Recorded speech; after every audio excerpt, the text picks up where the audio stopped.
This book was definitely worthy of being my Juneteenth read. Hello everyone, I'm author R.L. Raintree. This is Reels and Reads, where I give honest reviews and occasional spoilers. I received an advanced copy of Ghost Gun by C.C. Eck from Mid-Block Publishing, and of course I have to give my disclaimer that the following opinions are my own and are not necessarily those of Mid-Block Publishing. Once again, this was an ARC read, which is an advanced reader copy for those who are unfamiliar, and I happened to get it just in time for Juneteenth, and I'm glad I was able to read it during that time. It really did land a lot better reading it when I did. Ghost Gun is an excellent demonstration on how immortal the pain of slavery is, how it continues to harm from generation to generation to generation. In this story, a young boy's family moves down south, and he is exposed to the true history of his family, which is definitely steeped in slavery, and the more he learns, the deeper into madness he sinks. So often when it comes to biracial families, they tend to take on the I don't see color approach.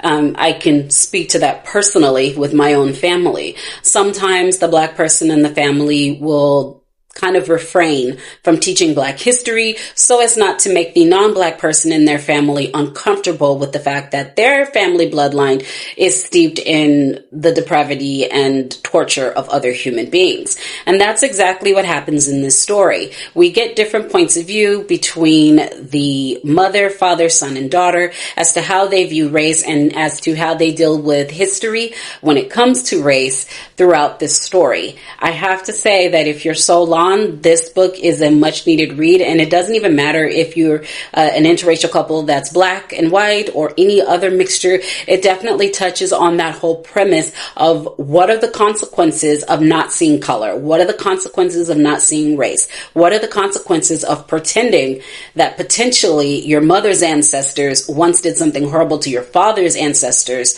or vice versa?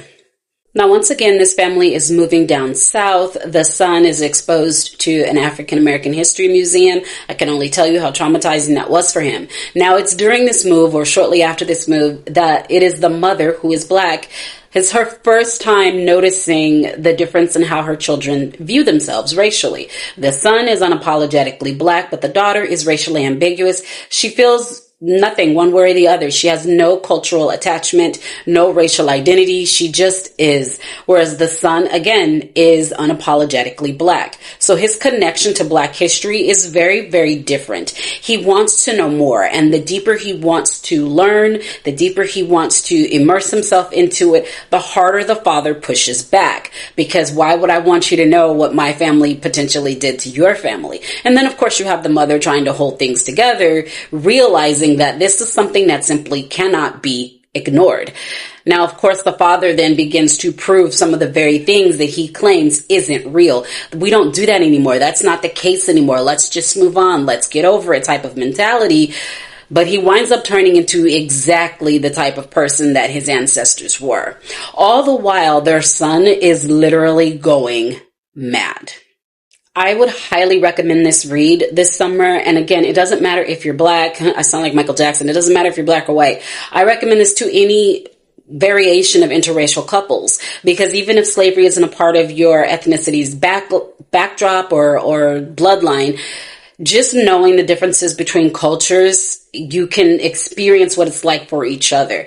If trying to ignore that you come from different backgrounds doesn't help, it hurts. Because then when someone from your family actually wants to know more about who they are and you try to suppress that, you try to fight that, you can actually make things worse. You have to deal with the uncomfortable part of your family's history, of your ethnicity's history.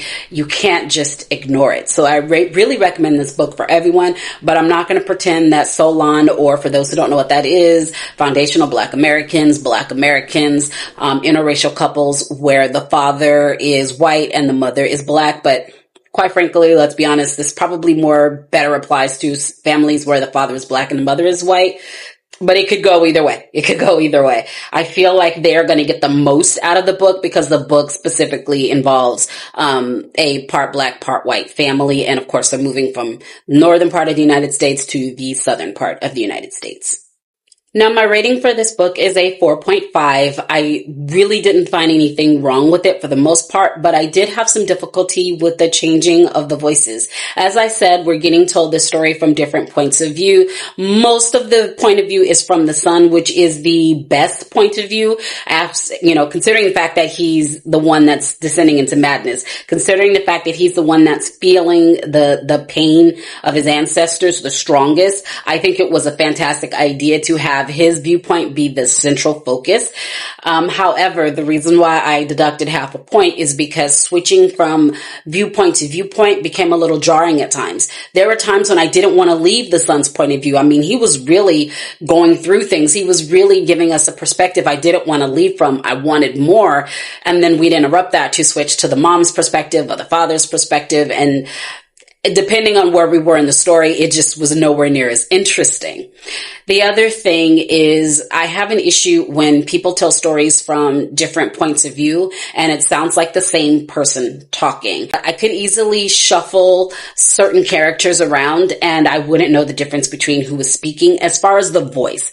The content of what they're saying makes it obvious who's speaking. But if the content wasn't there, they have the same voice, the same tone, the same word choice, the same vocabulary. There's just nothing unique about their voices to where when we switch to the mother's voice, I can tell the difference between her and her son, other than, again, the specific content, the specific subject matter of her particular chapter.